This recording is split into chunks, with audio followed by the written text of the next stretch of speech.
So this video is for grades 3 through 5. I would like to show you how you can take your Google slide, that is your e-learning template, and create changes that you would like, and then also create an assignment in Google Classroom and assign it to your students.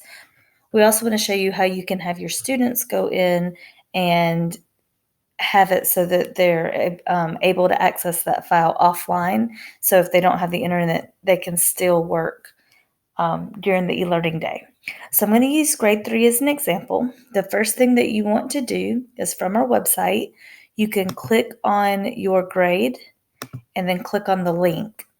And so what this is going to do is it's going to force a copy in your Google Drive. So you're going to click make a copy. And this is your very own copy that you can rename however you want to, and you can make changes to it.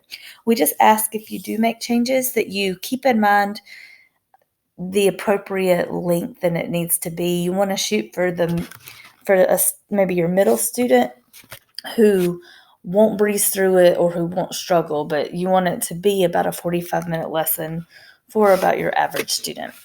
All right, so if you look at the top left, it's going to say copy of e-learning for grade 3. And so you might just change that to be your last name. You can really change the title to be whatever you want. What's important is that it is yours. It resides in your Google Drive, and you are able to find it later when it's time to actually assign it to your students. So it's going to take just a little bit, but when you save a file like this, when you force copy it to your Google Drive, it automatically just saves it in your Google Drive in a random spot.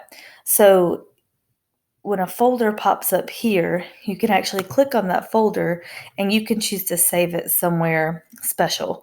So I encourage you to create an e-learning folder so that you would be able to go in and find it later. But you can always just search for the name too. All right, so let me try that again. I'm going to change it from copy of e-learning to be Dabney e-learning. And then here's my folder. So once I click on that folder, I can see all the folders that I already have in my Google Drive. And so I could choose to move it into one of these. For example, I already have an e-learning folder, and that might be where I choose to save it.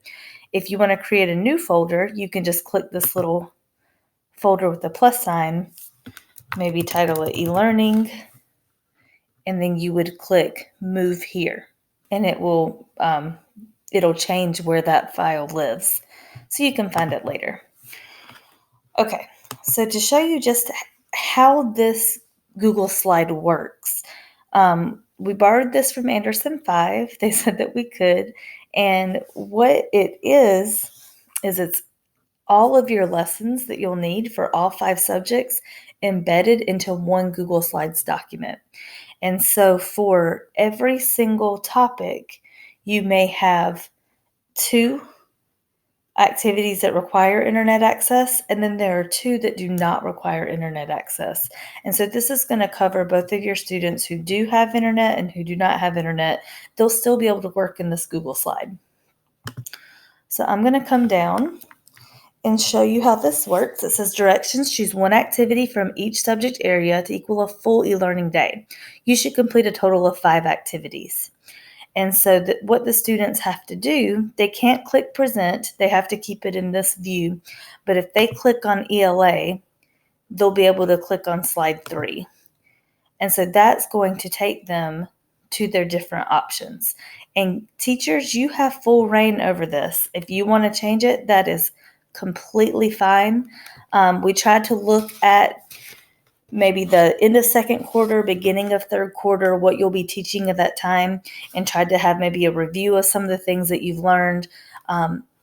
So we want to make sure that it's something that you're teaching, but if you want to make sure that you are teaching relevant and current content, you can change all of this if you want. Just remember, you want to keep it, you want to make sure you're not asking students to complete an absurd amount of work, so just make sure you're keeping it reasonable.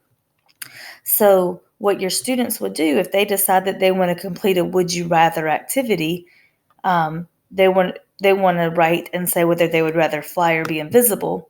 They just click on the link, click to follow the link, And there are pictures, but my internet's being a little slow, so I'm just going to go ahead and show you what they would do. They would double click and they would start typing their response. I would rather be invisible because blah, blah, blah, blah.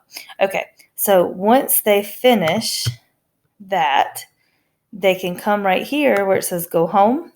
So it says stop. Once you finish this activity, click to go home, and that's going to take them back to slide 2. So they've done their ELA. They are finished with that activity. Oh, and one other thing I do want to show you that I just forgot about. It does say, it says select one activity, and then it says put the light bulb in the activity you choose to complete.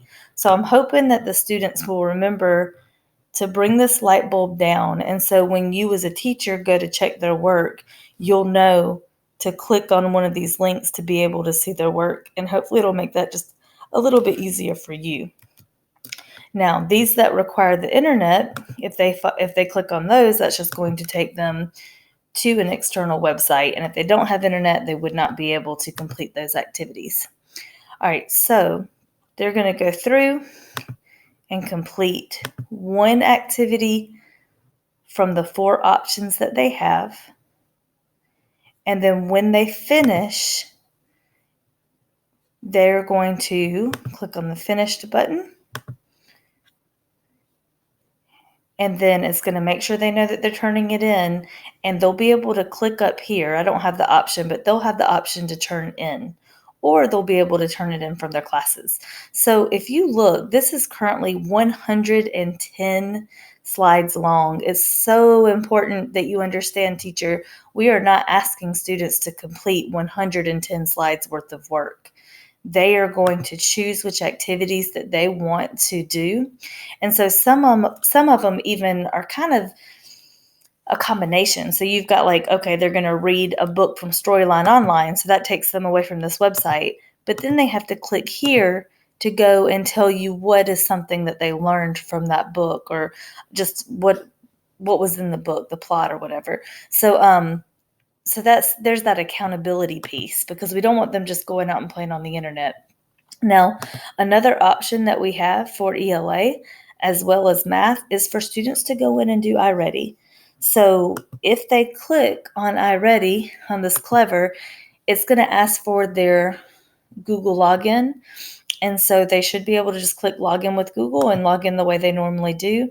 And so they could complete one lesson in iReady, and that would help them work on what they need to work on. It would be great. You would be able to look at your data and tell if they actually signed in and did that time at home, if they were to move their light bulb and say that's what they did. So there's the accountability there. Now, from the teacher point of view, after you make your changes, what you will do is go to your Google Classroom, click on the classroom you want to assign, go to classwork, create assignment, name it what you would like, go to your Google Drive and find it. And so this is why it's so important that you save it where you know it will be. So once you find it in Google Drive, you have to be careful to make this change where it says students can edit the file or students can view the file. You want to make a copy for each student, because students will only be able to access this offline if they own it and it resides in their Google Drive. So you can always put a topic. You could create a new topic called eLearning if you wanted. The due date, I would be careful with that, since you will not know at the time when we're coming back to school. And then you're going to click Assign. The call is made by Dr. Rosenberger that we're going to have an eLearning day. You would have students go into their assignment and open this up. Now, there is something else that students have to do in order for this to work. And so what they'll have to do is, in their Google Drive, not in Google Classroom, but in Google Drive, they'll click on Settings. And then where it says Offline, they will need to make sure that this box is checked. And so even though our elementary, some of them do share computers, you do want this to be checked.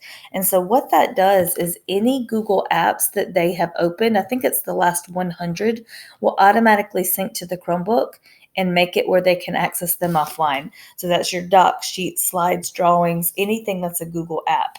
So unfortunately, this is not something that we can push down at the admin level. So you're going to have to make sure that your students have that box checked. So once they do that and they open up the file that you shared with them through Google Classroom, then they'll be able to access this whether they have access to the internet or not.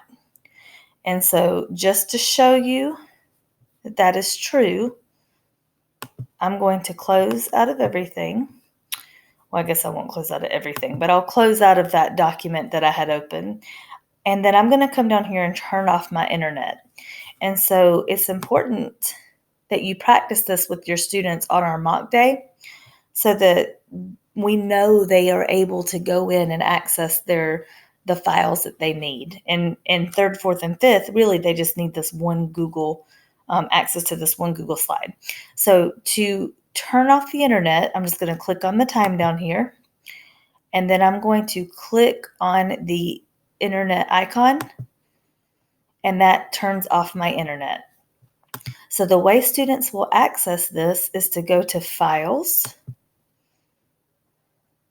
which is an app.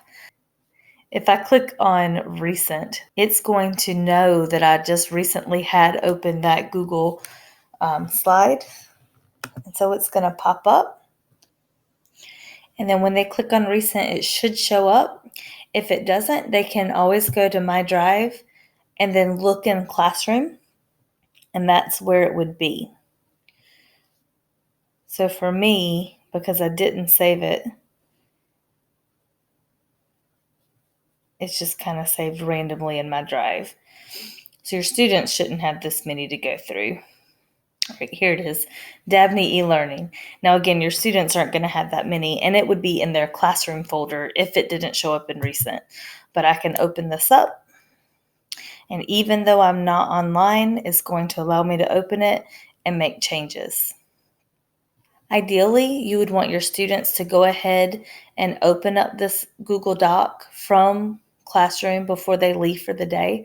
And if they already have it up, then even if they don't have internet, it would automatically save it.